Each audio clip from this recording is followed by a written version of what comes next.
বিসমিল্লাহির রহমানির রহিম। গণমানুষের সংগঠন বাংলাদেশ জামাত ইসলামী কর্তৃক আয়োজিত আজকের এই রাস্তা সংস্কার কার্যক্রমে উপস্থিত সম্মানিত পৌরসভার সভাপতি উপস্থিত আছেন, উপজেলা বাইতুল মাল সম্পাদক মাওলানা ইসাক, খালেদ আহমদ, শামসুল আলম পনির ভাই, আসাদুজ্জামান নূর সহ বাংলাদেশ জামাত ইসলামী এবং ইসলামী ছাত্র শিবিরের বিভিন্ন পর্যায়ের নেতৃবৃন্দ এবং আমার সম্মানিত এই অত্র অঞ্চলের ব্যবসায়ী ভাইরা।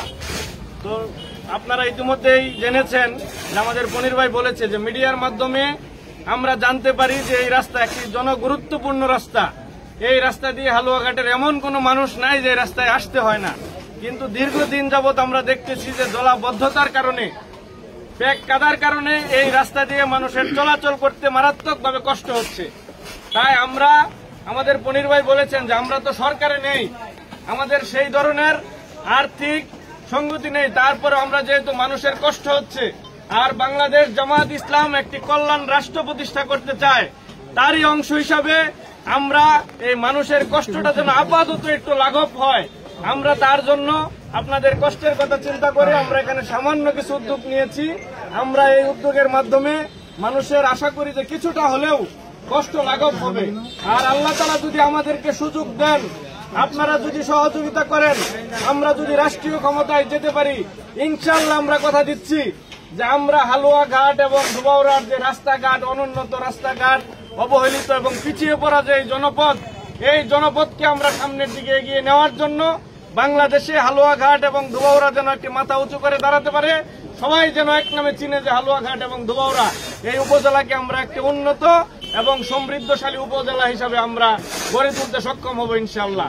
আর আমি আপনাদেরকে আরেকটু বলে রাখতে চাই যে অলরেডি আমি আরো আমাদের বেশ কিছু নেতৃবৃন্দ হালুয়াঘাটের সহ তাদের সাথে ব্যবসায়ী নেতৃবৃন্দদের সাথে আমি যোগাযোগ করে 0 পয়েন্ট থেকে ওইদিক দিয়ে ধানহাটা মসজিদের সামনে পর্যন্ত, পোস্ট অফিস মোড় পর্যন্ত এই রাস্তাটা হচ্ছে সড়ক ও জনপদের রাস্তা।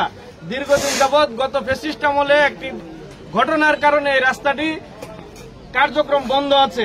আমি চেষ্টা করতেছি, দোয়া করবেন, আমি চেষ্টা করতেছি এই রাস্তাটা যেন সরকারিভাবে, মানে এটা অনেক ব্যয়বহুল একটা রাস্তা, এই রাস্তাটা যেন স্থায়ীভাবে একটা সমাধান করা যায়। ইনশাআল্লাহ আমার জন্য দোয়া করবেন, আমি চেষ্টা করতেছি যেন আমরা স্থায়ীভাবে সমাধান করতে পারি। আর আগামী নির্বাচনে আমি আপনাদের সবার কাছে দাঁড়িপাল্লা মার্কায় ভোট দিয়ে আমাকে যদি নির্বাচিত করেন, সহযোগিতা করেন, ইনশাআল্লাহ হালুয়াঘাট থেকে সকল বৈষম্য দূর করব। ব্যবসায়ীরা যেন এখানে নিশ্চিন্তে ব্যবসা করতে পারে, কাউকে যেন 10 টাকা চাঁদা না দিতে হয়। ইনশাআল্লাহ আমরা সেই ধরনের একটি সমাজ প্রতিষ্ঠা করতে সক্ষম হব ইনশাআল্লাহ। এই জন্য আপনাদের সবার সহযোগিতা, সমর্থন এবং দোয়া চাই।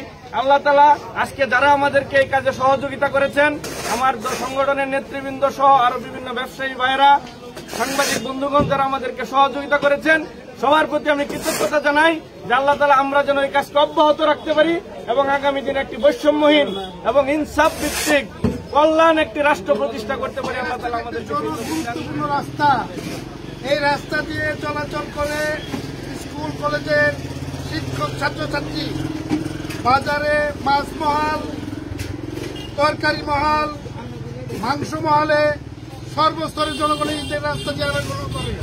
এই রাস্তায় দীর্ঘদিন যাবৎ আমরা জলাবদ্ধতা রক্ষা করছি, কর্দমাক্ত অবস্থা রক্ষা করছি। স্কুলে যারা সেজে গুজে ছাত্রছাত্রীরা যায়, ওই মোটরসাইকেলের চালানোর সময় পানি ছিটে যায়, কাদা ছিটে যায়, ছাত্রছাত্রীদের পোশাক আশাক নষ্ট হয়। এই যে বিভিন্ন ধরনের অসুবিধা, এই অসুবিধাগুলো বাংলাদেশে যে সংগঠন একটি আদর্শ কল্যাণ রাষ্ট্র প্রতিষ্ঠা করতে চায়, বাংলাদেশ জামাত ইসলামী, তাদের নজরে এসেছে এই রাস্তাটি, সেই কারণে সংস্কারের উদ্যোগ নিয়েছে।